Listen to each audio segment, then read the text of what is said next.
Magandang araw mga kaibigan. Bigyan natin ng reaction opinion itong post ng GMA News. Tungkol ito sa speech ni Pangulong Marcos Jr. sa Independence Day celebration sa Quirino Grandstand. Sino ba talaga ang Senate President? Si Gatchalian na ba? Ito. President Ferdinand Marcos Jr. acknowledges the leadership of Senator Sherwin Gatchalian during the 120th Philippine Independence Day celebration. In his speech, as he greeted the guests, Marcos referred to Gatchalian as the Senate President pro tempore. Anong ibig sabihin yan? To our guest, let me acknowledge the Senate President pro tempore, Sherwin Gatchalian. Hanggang doon lang. Ano ibig sabihin? My opinion, hindi siya ang Senate President. SPP lang siya. So kung SPP lang siya, merong Senate President. Sino? Yung binutuhan ng 13 senators. Di ba ganun yun ang ibig sabihin? Bakit hindi sinabi may I greet our acting Senate President? Bakit hindi ganon ang so sinasabi nila na siya na daw ang legitimate. Paano naging legitimate na leader SPP lang? Dapat ang leader is a Senate President. So,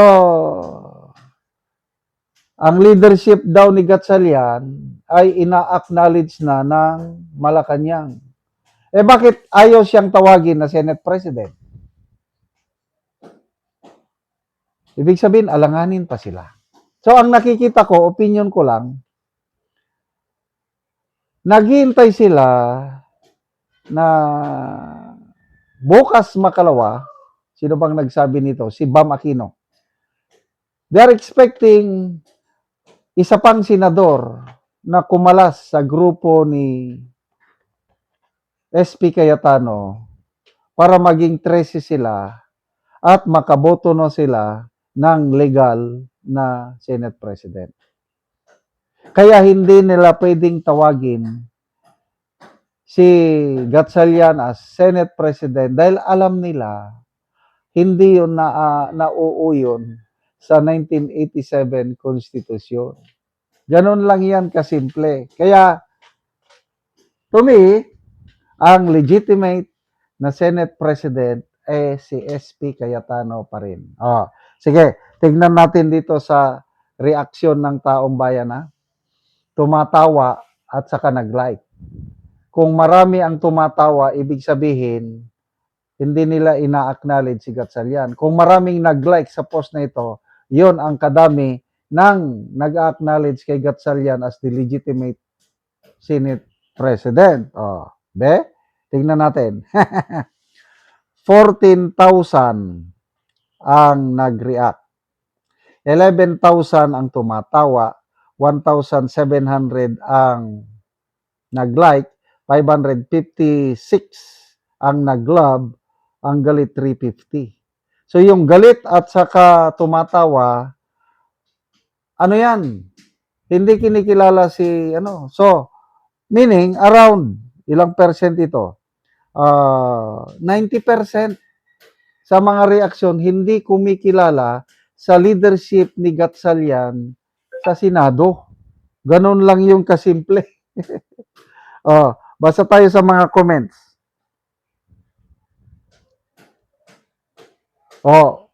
George Mudanza, Los.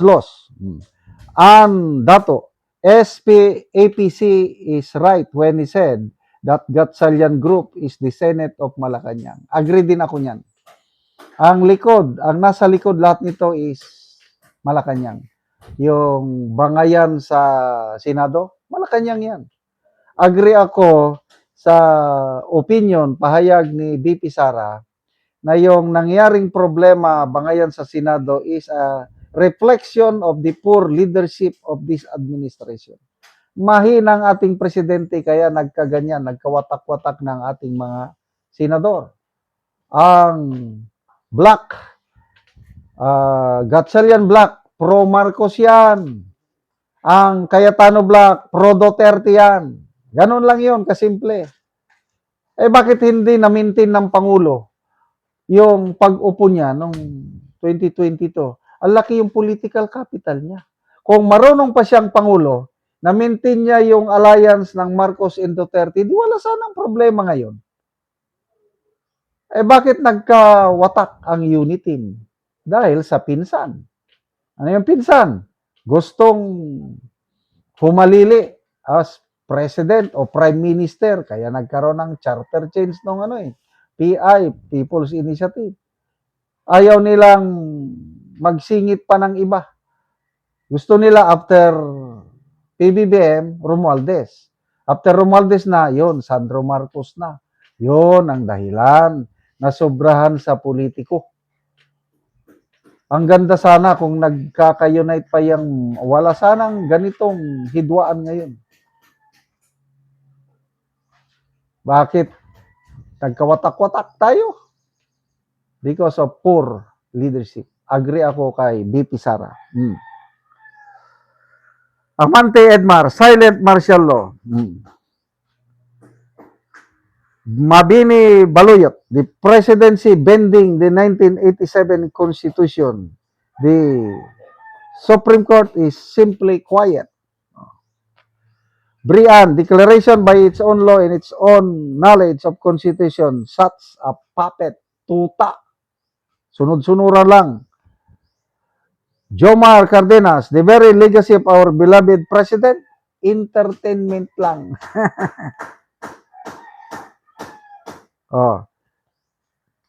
Jerome Arcino, Senate President of the Filipino people or Senate President of the President?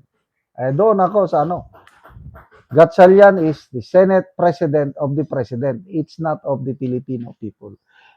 Botohan nyo ng 13 senador. Bilisan nyo.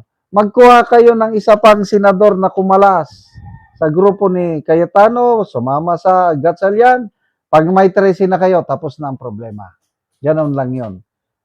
Bilisan ninyo. Kung kaya ninyo. Kung hindi namang niyo kaya, huwag nyong ipagpilitan na kayo ang legit SP dahil si Cayetano ang legitimate. Salamat mga kaibigan sa inyong pagsubaybay sa channel na ito. Nakakatulong kayo ng malaki sa tribong talanding ng Bukidnon dahil ang income natin sa channel ito is pantulong sa tribo. Namimigay tayo ng libreng yero at pako para makapagpatayo sila ng mas maayos na tirahan. Panoorin nyo ang video na ito. So, maayong buntag na ako diri sa balay ni Lola. Kung bisitahon si Lola. So, maugid ng balay ni Lola di ay. Ayo! So, si Lola. So, mao ni ang balay ni Lola. So, kinanglan gid siya og yero. So, mao ni ang kahimtang ni Lola. So, gipang sapahan na lang og abaka ang iyang balay. So, kung muulan, so, luoy gud kayong kahimtang ni Lola. So, muni. Ulanan o tuluan na gid si Lola kung muulan. 68. So, ang edad ni Lola, 68. So, nakaikauban Lola? So, si Lola, wala daw siya ikauban. So, siya lang isa diri na puyo sa iyang balay. So, so si Lola, sa 68 na, dili na kayo kadungog. So, maugid na ilang kahimtang tuluan na gid kayo si Lola kung mag-ulan. Ginoo kay gina at hatagan ko. So si Lola, senior na siya. Bantay ka. So, mo ni ang anak nga mutabang sa iya sa pag-atop sa iyang balay. So, Doon. so tabangan niya iyang mama. Sa magsuhon.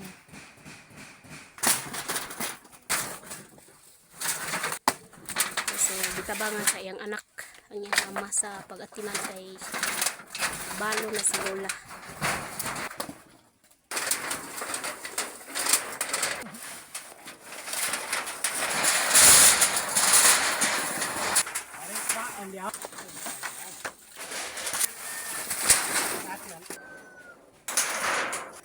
So managid og atop. So managyod nindot na kayo di nagituluan si Lola sa iyang balay. Humanagid og atop. Matagin mo kay nakaatop ko. Sige nay, salamat po.